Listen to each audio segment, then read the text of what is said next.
সাম্প্রতিক সময়ে সবচেয়ে কঠোর ভ্রমণ ও ভিসা বিধিনিষেধের কবলে পড়েছেন বাংলাদেশি পাসপোর্টধারীরা। দক্ষিণ পূর্ব এশিয়া থেকে শুরু করে উপসাগরীয় অঞ্চল, পূর্ব ইউরোপ, এমনকি প্রতিবেশী ভারত পর্যন্ত বিস্তৃত হয়েছে এই বিধিনিষেধ। ভিসার মেয়াদ শেষে কোনো দেশে অবস্থান করা, জাল নথি ব্যবহার করা সহ নানা কারণে বড় ধরনের সংকটে পড়েছেন ভিসা আবেদনকারীরা। এতে বাধাগ্রস্ত হচ্ছে প্রাতিষ্ঠানিক বা কর্পোরেট ভ্রমণ এবং হুমকির মুখে পড়েছে শ্রম অভিবাসন খাত। ট্যুর অপারেটর, পররাষ্ট্র মন্ত্রণালয়ের কর্মকর্তা ও ভ্রমণকারীদের তথ্যমতে অন্তত 1 ডজন দেশ বাংলাদেশিদের ভিসা দেওয়া পুরোপুরি বন্ধ করে দিয়েছে অথবা উদ্বেগজনক হারে আবেদন প্রত্যাখ্যান করছে। আর প্রায় 1 ডজন দেশ ভিসা প্রক্রিয়া উল্লেখযোগ্যভাবে ধীর করে দিয়েছে অথবা শর্তাবলী এতটাই কঠোর করেছে যে ভিসা পাওয়া কার্যত অসম্ভব হয়ে পড়েছে। বাংলাদেশিদের ভিসা দেওয়া পুরোপুরি বন্ধ করে দেয়া দেশের তালিকায় আছে ভিয়েতনাম, লাওস, মিশর, উজবেকিস্তান ও কাজাখস্তান। চিকিৎসা, শিক্ষা ও ভ্রমণের জন্য এক সময়কার প্রধান গন্তব্য ভারতও এখন মূলত চিকিৎসা ও শিক্ষা ক্যাটাগরিতে অল্প কিছু ভিসা দিচ্ছে। সবচেয়ে উদ্বেগজনক পরিস্থিতি তৈরি হয়েছে উপসাগরীয় অঞ্চল ও মালয়েশিয়ায়। সংযুক্ত আরব আমিরাত, ওমান ও মালয়েশিয়া বাংলাদেশের সবচেয়ে বড় 3টি শ্রম বাজার এখন আর অদক্ষ কর্মীদের ভিসা দিচ্ছে না। নিয়োগ সংক্রান্ত কেলেঙ্কারি, জাল নথি ও অভিবাসী কর্মীদের মধ্যে শ্রম অসন্তোষের অভিযোগের পর এসব দেশের কর্তৃপক্ষ কঠোর অবস্থান নিয়েছে। এমনকি রোমানিয়া ও ক্রোয়েশিয়ার মতো যেসব পূর্ব ইউরোপীয় দেশকে একসময় বাংলাদেশি কর্মীদের জন্য নতুন দিগন্ত হিসেবে দেখা হতো, ওইসব দেশও ভিসা প্রক্রিয়াকরণ প্রায় বন্ধ করে দিয়েছে।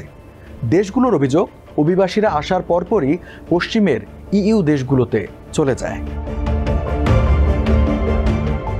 থাইল্যান্ড ও ইন্দোনেশিয়ার মতো জনপ্রিয় পর্যটন গন্তব্যগুলোতে ভ্রমণকারীদের জন্য ভিসা পাওয়া কঠিন হয়ে পড়েছে। ভিসা প্রক্রিয়াকরণে কয়েক সপ্তাহ, এমনকি মাসও লেগে যাচ্ছে।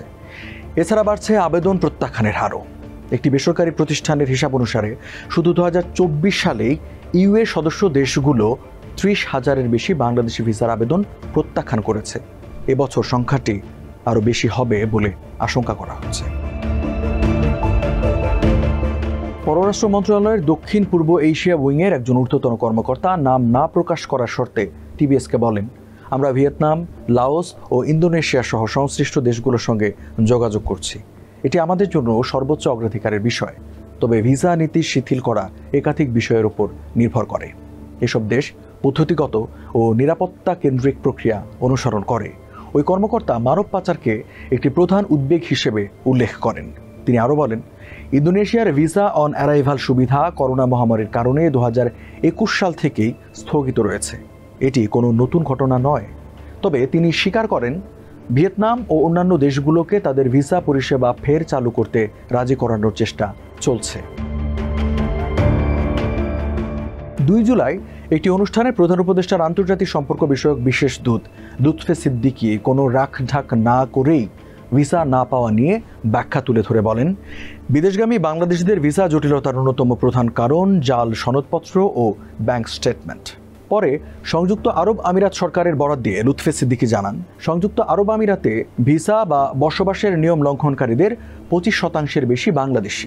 এর মূল কারণ সম্ভবত নিয়োগ পর্যায়ে আমাদের নিজেদের দেশেই নিহিত। Bangladesh outbound tour operators forum বোটফ জানিয়েছে, গত 1 বছরে বাংলাদেশ থেকে বহির্গামী পর্যটন 50 থেকে 60% কমে গেছে, আর কর্পোরেট ভ্রমণ কমেছে প্রায় 70%। খাত সংশ্লিষ্টরা এই মন্দাবস্থার জন্য ব্যাপক ভিসা বিধিনিষেধ এবং গত বছরের 5 আগস্টের ঘটনার পর সৃষ্ট রাজনৈতিক অনিশ্চয়তাকে দায়ী করছেন। বোটফের সভাপতি চৌধুরী হাসানুজ্জামান টিবিএসকে বলেন, আগামী নির্বাচন পর্যন্ত এই অবস্থা চলতে থাকলে অনেক ছোট ট্রাভেল এজেন্সি বন্ধ হয়ে যেতে বাধ্য হবে। অনেকের অবস্থা এখন কোভিডের সময়ের চেয়েও খারাপ। গত 11 মাসে বাংলাদেশ থেকে কর্পোরেট বহির্গামী ভ্রমণ কমে স্বাভাবিক অবস্থায় মাত্র 30% নেমে এসেছে। ট্যুর অপারেটররা এর জন্য রাজনৈতিক অনিশ্চয়তা ও ভিসা নিয়মকানুন কঠোর হওয়াকে দায়ী করছেন। অভিবাসন বিশেষজ্ঞ নর্থ সাউথ ইউনিভার্সিটির শিক্ষক মোহাম্মদ জালাল উদ্দিন শিকদার মনে করেন, গণতান্ত্রিক উত্তরণ ছাড়া ভিসা সমস্যার সমাধান হওয়ার সম্ভাবনা কম, কারণ কূটনৈতিক প্রচেষ্টা তেমন কোনো প্রভাব ফেলেনি।